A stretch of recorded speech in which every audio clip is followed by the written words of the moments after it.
മലയാളക്കരയുടെ ചരിത്രത്തിൽ തന്നെ നാളെ തങ്കലിപികളാൽ ഉല്ലേഖനം ചെയ്യപ്പെടാനിരിക്കുന്ന ഈ കടപ്പുറത്തെ ചിന്തോദ്ദീപകമായ സായാഹ്ന സദസ്സിൽ വേദിയിൽ ഉപവിഷ്ടയായിട്ടുള്ള ശ്രീ മോഹൻലാലിന്റെ അമ്മയെ ഞാൻ ആദ്യമായി അഭിസംബോധന ചെയ്തുകൊള്ളട്ടെ. അതോടൊപ്പം ഈ സദസ്സിൽ എത്തിച്ചേർന്നിട്ടുള്ള മുഴുവൻ അമ്മമാരെയും ആദരപൂർവം അഭിസംബോധന ചെയ്യുന്നു. വേദിയിലുള്ള കലാപ്രക്രിയയുടെ വിസ്മയവും മാനവിക തലവും നമ്മെ അത്ഭുതപ്പെടുത്തുമാറ് നമ്മുടെ കാലഘട്ടത്തിൽ അതിന്റെ ആവിഷ്കാരമായിട്ടുള്ള ശ്രീ മോഹൻലാൽ അവർകളെ മലയാളിയുടെ പ്രശസ്തി ദേശാന്തരങ്ങളിൽ എത്തിച്ച യൂസഫ് അലി സാഹിബ്, മലയാളത്തിന്റെ കലാരംഗത്തും ഗാനസാഹിത്യരംഗത്തും സുപ്രതിഷ്ഠിതമായ നാമത്തിന്റെ ഉടമ ബഹുമാന്യ സ്നേഹിതൻ ശ്രീ സത്യൻ അന്തിക്കാട്, മലയാളത്തിന്റെ സ്നേഹഗായകനായ ശ്രീ കൈതപ്രം, പ്രിയപ്പെട്ട അധ്യക്ഷൻ, ഈ പരിപാടിയിലെ എല്ലാം മുഖ്യശില്പി എന്റെ പ്രിയ സുഹൃത്ത് ശ്രീ പ്രതാപൻ MLA, പ്രിയങ്കരനായ സ്നേഹിതൻ, ഈ അമ്മമാരെ ഒരുമിച്ച് കൂട്ടുന്നതിന്റെ പിന്നിൽ ഏറെ പ്രവർത്തിച്ച പ്രിയപ്പെട്ട റഷീദ്, അഭിവന്ദനായ ശ്രീ നന്ദകുമാർ, ബാദ്ഷാ, ശ്രീ ബാബു, ശ്രീ അനൂപ്, വേദിയിലെന്ന പോലെ സദസ്സിലുമുള്ള വിശിഷ്ടാതിഥികളെ, സഹോദരന്മാരെ, സഹോദരിമാരെ, ഞാൻ ഓർക്കുകയാണ്, എത്രയോ പരിപാടികളിൽ നമ്മൾ സംബന്ധിക്കുന്നുണ്ട്, ഏതൊക്കെയോ സദസ്സുകളിൽ നാം പോയി പങ്കാളികളാകുന്നുണ്ട്. അതിൽ നിന്നെല്ലാം വളരെ വ്യത്യസ്തമായ ഒരു ചടങ്ങാണ് ഇന്നിവിടെ ഒരുക്കിയിട്ടുള്ളത്. വേദിയിലേക്ക് നോക്കിയാൽ അസാധാരണത്വം, സദസ്സിലേക്ക് നോക്കിയാലും അസാധാരണത്വം. കേരളത്തിൽ വിദ്യാലയങ്ങളെപ്പോലെ വൃദ്ധസദനങ്ങൾ ഉയരുന്ന ഒരു സാഹചര്യത്തിൽ നാട്ടികക്കടപ്പുറത്ത് വൃദ്ധസദനങ്ങൾക്കെതിരായ സ്നേഹത്തിന്റെ താക്കീതാണ് ഇന്നത്തെ ഈ സായാഹ്നം ഉയർത്തുന്നത്. യഥാർത്ഥത്തിൽ വീട്ടിൽ പരിപാലിക്കപ്പെടേണ്ട അമ്മ, വീട്ടിൽ പരിപാലിക്കപ്പെടേണ്ട അച്ഛൻ എങ്ങനെ വൃദ്ധസദനത്തിലെത്തി വൃദ്ധദമ്പതികളെ പരിരക്ഷിക്കുന്നതിനു വേണ്ടി ഇന്ത്യയുടെ പാർലമെന്റ് ഒരു നിയമം പാസാക്കാൻ എങ്ങനെ നിർബന്ധിക്കപ്പെട്ടു എന്നിത്യാദി ചിന്താവിഷയങ്ങളിലേക്ക് നമ്മെ കൂട്ടിക്കൊണ്ടുപോകുന്ന ഒരു സന്ദർഭമാണ് ഇവിടെ ഒരുക്കിയിട്ടുള്ളത്.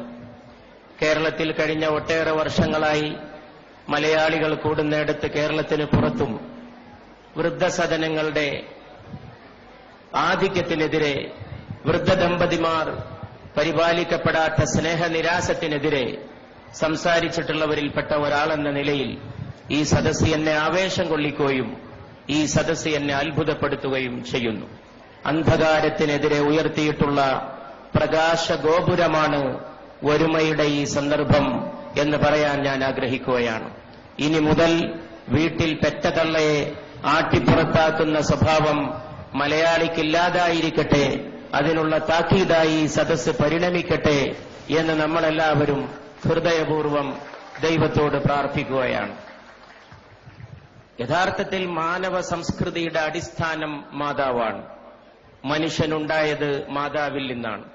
എല്ലാ പുണ്യചരിതന്മാരുടെയും, പ്രവാചകന്മാരോ വിപ്ലവകാരികളോ ആചാര്യന്മാരോ ആരാകട്ടെ, അവരെല്ലാം ജനിച്ചതും വികാസം കൊണ്ടതും ഒരമ്മയുടെ മടിത്തട്ടിലാണ്. അമ്മയുടെ മടിത്തട്ടാണ് വിദ്യാലയം. അവിടെ തന്നെയാണ് സംസ്കാരത്തിന്റെ പ്രഭവ കേന്ദ്രം. അവിടെ തന്നെയാണ് വിശ്വവിദ്യാലയവും ആത്മവിദ്യാലയവും. മാനവന്റെ ഹൃദയ കേന്ദ്രം അമ്മയുടെ മടിത്തട്ടാണ്.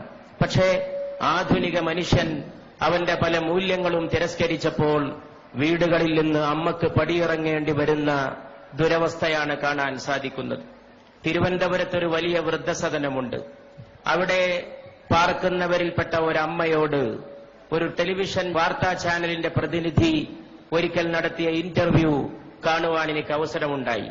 അതിൽ ടെലിവിഷൻ ചാനലിന്റെ പ്രതിനിധി ആ അമ്മയോട് ചോദിക്കുന്നുണ്ട്, അമ്മക്ക് വീട്ടിൽ പോകണമെന്ന ആഗ്രഹമുണ്ടോ എന്ന്. തോരാത്ത കണ്ണുനീരും ഏങ്ങലടിച്ചുകൊണ്ടുള്ള കരച്ചിലുമായിരുന്നു അതിനുള്ള മറുപടി. ഏങ്ങലടിച്ചുകൊണ്ട് ആ മാതാവ് പറഞ്ഞു, എന്റെ മോൻ വിളിച്ചാൽ ഞാൻ പോകും എന്ന്. ഈ ഒരു ദുരന്തം എന്തുകൊണ്ടാണ് സംഭവിക്കുന്നത്? മനുഷ്യന് ചിന്തിക്കാൻ സാധിക്കേണ്ടതുണ്ട്. ഈ മനുഷ്യൻ എത്ര വലിയവനായി തീർന്നാലും 9.5 മാസക്കാലത്തോളം അവനവന്റെ മാതാവിന്റെ ഗർഭഗൃഹത്തിലായിരുന്നു. ആ ഗർഭഗൃഹത്തെ അറബ് ഭാഷയിൽ റഹം എന്നാണ് വിളിക്കുന്നത്. റഹം എന്ന വാക്ക് അറബിയിൽ മറ്റൊരർത്ഥത്തിനും ഉപയോഗിക്കാറുണ്ട്, കാരുണ്യം എന്ന്. കാരുണ്യത്തിന്റെ ഏറ്റവും വലിയ കേന്ദ്രം ഗർഭാശയമാണ്. ഇന്ന് വേറെയും ഒരു വലിയ ദുരന്തം ഇന്ത്യ രാജ്യത്തും മറ്റു പല സ്ഥലങ്ങളിലും നടക്കുന്നു. അതിനെതിരെ ചിന്തിക്കാനും ഒരുമയുടെ ഈ സായാഹ്നത്തിൽ നമുക്ക് സാധിക്കേണ്ടതാണ്. കുഞ്ഞ് പെണ്ണാണോ എന്ന് മുൻകൂട്ടി പരിശോധിച്ച് ജനിക്കാൻ പോകുന്ന, പിറവിയെടുക്കാൻ പോകുന്ന കുഞ്ഞ് നാളെ ഒരുപാട് മനുഷ്യർക്ക് മാതാവാകാൻ പോകുന്ന ഒരു പെൺ സന്താനമാണെന്നറിഞ്ഞാൽ കുട്ടിയെ ഗർഭാശയത്തിൽ വെച്ച് തന്നെ ഇഞ്ചക്ഷൻ കൊടുത്ത് കൊല്ലുന്ന പെൺ ഭ്രൂണഹത്യ, ഫീമെയിൽ ഫൊയറ്റിസൈഡ്, ഇതിനെക്കുറിച്ച് ചർച്ച ചെയ്യാത്ത പാർലമെന്റുകൾ ഇന്ന് ലോകത്ത് വിരളമാണ്. ഇന്ത്യയുടെ പാർലമെന്റിലും ഇത് ചൂടുപിടിച്ച ചർച്ചകൾ ഉയർത്തിയിട്ടുണ്ട്. പാർലമെന്റിന്റെ മുമ്പാകെ വെച്ച ഒരു കടലാസ് അനുസരിച്ച് ഇന്ത്യയുടെ ഒരു സംസ്ഥാനത്ത്, ഞാൻ ആ സംസ്ഥാനത്തിന്റെ പേര് പറയുന്നില്ല, ഒരു പുതിയ ആശുപത്രി ഉയരുന്നുവെങ്കിൽ അത് പെൺ ഭ്രൂണഹത്യയ്ക്ക് വേണ്ടി മാത്രം ഉയരുന്ന ആശുപത്രിയാണ് എന്ന് മനസ്സിലാക്കുമ്പോൾ മാത്രമേ നാട്ടിക കടപ്പുറത്തെ ഈ അമ്മമാരുടെ മഹാസാന്നിധ്യത്തെ, ഈ സ്നേഹ സാന്നിധ്യത്തെ, അതിന്റെ അമൂല്യമായിട്ടുള്ള അവസ്ഥയെ നമുക്ക് തിരിച്ചറിയാൻ സാധ്യമാവുകയുള്ളൂ. യഥാർത്ഥത്തിൽ ജനിച്ച ശേഷമാണ് പെൺകുഞ്ഞിനെ പൗരാണികരായ ചില ആളുകൾ കൊന്നിരുന്നത്. ഇന്നവൾക്ക് ജനിക്കാനുള്ള അവകാശം പോലും നിഷേധിക്കപ്പെട്ട് കാരുണ്യത്തിന്റെ ഇടമായ ഗർഭാശയം കുഞ്ഞിനെ കൊല്ലുന്ന കൊലയുടെ ആലയമായി മാറുമ്പോൾ ഞാൻ ഇവിടെ ഈ വലിയവർ സന്നിഹിതരായിട്ടുള്ള എത്രയോ സ്നേഹത്തെക്കുറിച്ച് പറയുകയും സ്നേഹത്തെ തന്റെ ഭാവങ്ങളെ കൊണ്ട് വരച്ചു കാട്ടുകയും ചെയ്തിട്ടുള്ള ശ്രീ മോഹൻലാലിന്റെ സാന്നിധ്യത്തിൽ, അങ്ങനെ ഒരു വലിയ കലാചക്രവർത്തിയെ നാടിന് സമ്മാനിച്ച അദ്ദേഹത്തിന്റെ അമ്മയുടെ സാന്നിധ്യത്തിൽ, ഇന്നും തന്റെ ഉമ്മയുടെ നേരിൽ ജീവിക്കുന്നുവെന്ന് എനിക്ക് പലപ്പോഴും തോന്നിയിട്ടുള്ള യൂസഫ് അലി സാഹിബിന്റെ സാന്നിധ്യത്തിൽ, കൈതപ്രത്തിന്റെ അമ്മ എനിക്ക് പരിചയമുള്ള ആളാണ്. ഒരിക്കൽ കൈതപ്രത്തിന്റെ അമ്മ അടുപ്പിൽ ഊതി തീ പുകക്കുന്നുവെന്നറിഞ്ഞപ്പോൾ ഞാൻ പാർലമെന്റ് അംഗമായിരുന്ന സമയത്ത് ഒരു ഗ്യാസ് കണക്ഷൻ കൊടുക്കുകയുണ്ടായി. പക്ഷെ അതല്ല വിശേഷം. അതിനെക്കുറിച്ച് എത്രയോ സ്ഥലങ്ങളിൽ കൈതപ്രം സ്നേഹവായ്പോടെ സംസാരിച്ചിട്ടുണ്ട്. അടുപ്പിലൂതുന്ന എന്റെ അമ്മയുടെ മുമ്പിൽ ആശ്വാസമായി എത്തിയ ആ ഒരു ചെറിയ സംഗതിയെക്കുറിച്ച്. ഇവരൊക്കെ തന്നെ യഥാർത്ഥത്തിൽ ഇവിടെ ഇരിക്കുന്ന ശ്രീ പ്രതാപൻ, ബഹുമാനപ്പെട്ട അധ്യക്ഷൻ, ഇവിടെ എത്ര പേർ ശ്രദ്ധിച്ചു എന്നറിയില്ല, സംസാരം അദ്ദേഹത്തിന് തുടരാൻ കഴിയാതെ നിർത്തിവെക്കുന്ന ഒരു സാഹചര്യമുണ്ടായി. അമ്മയുടെ ഒരു നിഴലിലാണ് ഈ ലോകത്തെ മഹാന്മാരായ പുത്രന്മാരെല്ലാവരും ജനിക്കുകയും വളരുകയും ചെയ്തിട്ടുള്ളത്. പെറ്റ തള്ളയുടെ മുലപ്പാലിന്റെ രുചി അറിയാത്ത ഒരുത്തനോടും പ്രപഞ്ചം മാപ്പ് കൊടുത്തിട്ടില്ല എന്ന വിശ്വസത്യം തിരിച്ചറിയാൻ നമുക്കിനിയും കാലം വൈകിക്കൂടാ എന്ന് സൂചിപ്പിക്കുവാൻ ഈ അവസരത്തിൽ ഞാൻ ആഗ്രഹിക്കുകയാണ്. അതുകൊണ്ട് ഇത് കേവലം ഒരു സദസ്സല്ല. ഇവിടെ ആസ്വാദനത്തോടെ തടിച്ചുകൂടിയ ചെറുപ്പക്കാരോടും ഞാൻ പറയുന്നു, ശ്രീ മോഹൻലാലിനെ പോലുള്ള ഒരു വലിയ നടന്റെ സാന്നിധ്യം നിങ്ങൾ ഉല്ലാസത്തോടെ കാണുന്നതിൽ ഞാൻ നിങ്ങളോട് വിയോജിക്കുന്നില്ല. പക്ഷേ സാധാരണ സദസ്സുകളിൽ എത്തിയിട്ടുള്ള മോഹൻലാൽ അല്ല ഇവിടെ എത്തിയിട്ടുള്ളത് എന്ന് തിരിച്ചറിയാൻ അദ്ദേഹത്തെ സ്നേഹിക്കുന്ന സഹോദരങ്ങൾക്കും സാധിക്കുമെങ്കിൽ തീർച്ചയായും അമ്മയുടെ കൈപിടിച്ച് ഇങ്ങോട്ട് അദ്ദേഹം കയറി വന്നിട്ടുള്ളത് മാതൃത്വത്തിന്റെ സന്ദേശത്തെ വാനത്തോളം വിളംബരം ചെയ്യാനാണ് എന്ന സത്യം മനസ്സിലാക്കാനും അതിനനുസരിച്ച് നിലകൊള്ളാനും നമ്മുടെ ഭാവി പ്രവർത്തനങ്ങൾക്ക് നാട്ടികയുടെ ഈ സായാഹ്നത്തിൽ നിന്ന് 1000 തിരികൾ മോഹൻലാലിന്റെ അമ്മ ഇവിടെ കൊളുത്തിവെച്ചത് ഒരു തിരിയല്ല. പൂർണ്ണമിദം പൂർണ്ണമിദസ്യ പൂർണ്ണമിദഃ ഓം പൂർണ്ണാത് പൂർണ്ണമുദച്യതേ. ഒരു പൂർണ്ണതയിൽ നിന്ന് 1000 പൂർണ്ണതകൾ കത്തിച്ചെടുക്കുന്ന, ഒരു സ്നേഹത്തിരിയിൽ നിന്ന് 1000 സ്നേഹത്തിരികൾ കത്തിച്ചെടുക്കുന്ന ഒരു സായാഹ്നമായി അമ്മയെ സ്നേഹിക്കുന്ന ഈ സായാഹ്നം മാറുമെന്ന് ഞാൻ തീർച്ചയായും അഭിലഷിക്കുകയാണ്. അതുകൊണ്ട് ഈ സദസ്സ് കൊണ്ടുണ്ടായി തീരേണ്ട ഏറ്റവും വലിയ പ്രത്യേകത, അമ്മക്ക് പാർക്കാനുള്ള ഇടം വൃദ്ധസദനമല്ല, ആ അമ്മ വളർന്ന സ്വന്തം കുടിലാണ്.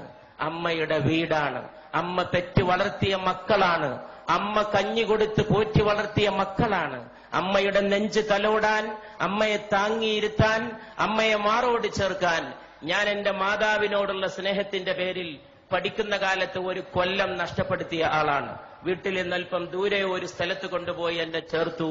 എനിക്കിടക്കിടക്ക് മാതാവിനെ കാണണം, ഉമ്മയെ കാണണം.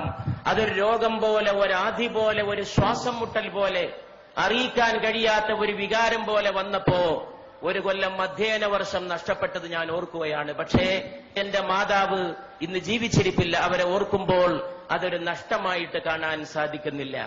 ഈ കേരള ജന്മം നൽകിയ ചിന്തകന്മാരിൽ, ദാർശനികന്മാരിൽ അദ്വിതീയനായ ശ്രീശങ്കരൻ തന്റെ അമ്മയുടെ അന്ത്യവേളയിൽ അമ്മയുടെ മുമ്പിൽ തിരിച്ചെത്തി. ആര്യാമ്പ അന്ത്യശ്വാസത്തിന്റെ സന്ദർഭത്തിലായിരുന്നു. ആ അവസരത്തിൽ അമ്മ ഒരു ചോദ്യം ചോദിച്ചു മകനോട്. നമ്മളോട് നമ്മുടെ മാതാക്കൾ അങ്ങനെ ഒരു ചോദ്യം ചോദിച്ചാൽ നമുക്കെങ്ങനെയാണ് പ്രതികരിക്കാൻ സാധിക്കുക എന്ന് ചിന്തിക്കാൻ ഈ സദസ്സിലെ സഹോദരങ്ങളെ ഞാൻ ക്ഷണിക്കുകയാണ്.